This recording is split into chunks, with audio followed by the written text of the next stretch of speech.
I was raped. It wasn't the type that we get told happens the most.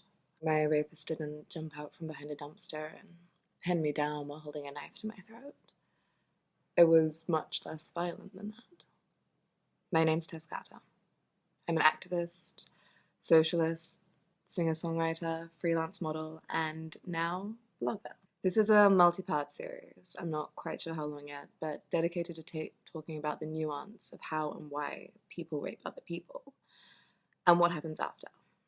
In this video, I'm going to talk about how our society's construction of masculinity fosters rape culture. This myth that we have that rapists are typically strangers, and also a sort of a few bad individuals in an otherwise sexually healthy society, what it does is it shifts the focus from the fact that the vast majority of rapes are committed by somebody the victim knows. They are often family members. They are so often in a relationship with the victim, which is uncomfortable for us because we quite like the idea that rapists lurk in, the dark corners of bad areas of town and aren't sitting with us at the dinner table.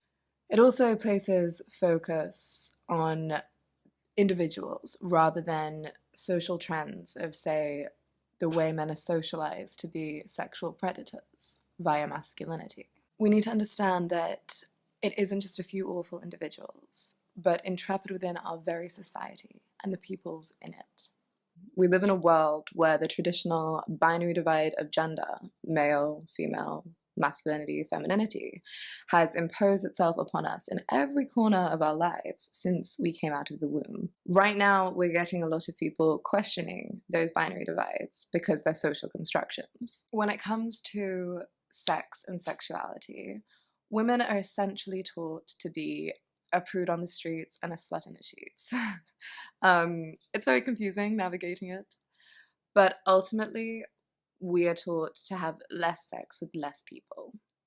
Masculinity, on the other hand, teaches men to literally be sex obsessed, like to value themselves on the amount of sex they are having, that they should be wanting sex all the time, and if they don't, there's something wrong with them. And if they haven't or aren't having enough sex, they're a failure. To be a man navigating this world is difficult. And I'm not saying it's okay, but we kind of need to accept that it also just is the case that due to men being taught these attitudes towards sex, the vast majority of men, if not all of them, have crossed boundaries insofar as consent goes at some point in their life. Where you have a culture where half of the population are socialized into wanting to take sex, and half of the population are shamed if they have too much sex, you will inevitably get a rape culture, typically featuring the former being the perpetrator, but by no means always. The point is not to punish or shame, but to discuss. The I have hashtag is incredibly useful and important, and I encourage people to use it when they feel or know that it's applicable to them, because you're taking accountability for what you've done, and that is first of all admirable and second of all necessary. My rapist denies what he did to me, even though there are 5 of us who say that he raped us. But if he ever is ready to accept what he did to me, to take accountability for what he did, I will give him forgiveness. I don't owe him that, but personally I would. We need to understand how all of our actions and the ways that we do and don't talk about sexual healthy relations and consent perpetuates sexual violence. So women like me and non-men and men can stop getting raped and sexually harassed and move into a world where we get taken seriously and not just seen as a sex object.